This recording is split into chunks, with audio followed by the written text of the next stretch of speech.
Jumuiya ya wanataaluma wa Chuo Kikuu cha Dar es Salaam UDASA imetangaza kuandaa mdahalo mkubwa wa kitaifa utakaoshirikisha makatibu wakuu wa vyama vya siasa nchini, ikiwa ni sehemu ya maandalizi kuelekea uchaguzi mkuu unaofanyika Oktoba 29 mwaka huu.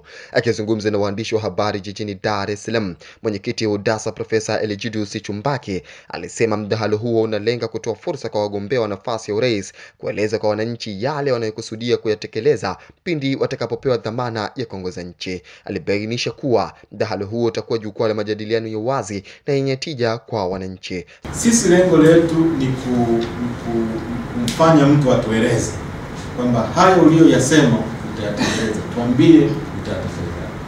Na kama pale ambapo pengine kuna mambo yatakuwa yaeleweki katika lugha ya wazi, basi sisi tunaingia kwa ndani na kuweza kutaka maelezo ya kina yaweze kutolewa na kuweza kutoa ufafanuzi ambao unafaa. Lakini kama nilivyosema, hatutawapa nafasi tu makatibu wakuu na viongozi wa vyama kuweza kuambia ni kitu gani walichokuwa nacho kwenye ilani zao. Tutatumia wataalamu wetu ambao utaalamu wao na ubobezi wao ni katika sayansi ya siasa na mambo ya utawala.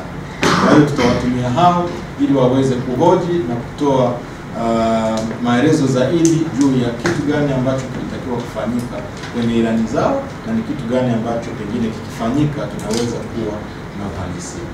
Naye makamu mwenyekiti wa UDASA Profesa Daniel Shila alisema kupitia mdahalo huo wananchi watahamasishwa kufikiri kwa kina na kutambua mambo wanayotarajia kufanyiwa na viongozi wao. Wanataaluma tunatamani kuamsha fikra kwa wananchi waweze kujua namna ya kuwawajibisha wale ambao kwa mfano wanatoa ahadi zao bila kutekeleza. Kwa tunajaribu kuamsha fikra na wananchi wenyewe wataweza kuwa na uwezo wa kuelewa na kusema nini wanataka kufanya endapo kuna watu ambao hawatatekeleza zile ilani zao ambazo wanazisema. Kwa upande wake, katibu mkuu wa UDASA Dr. Dominicus Makukula alisema mdahalo huo ni wa kipekee kwa kuwa unakutanisha Watanzania wote kwenye jambo linalohusu maisha yao ya kila siku.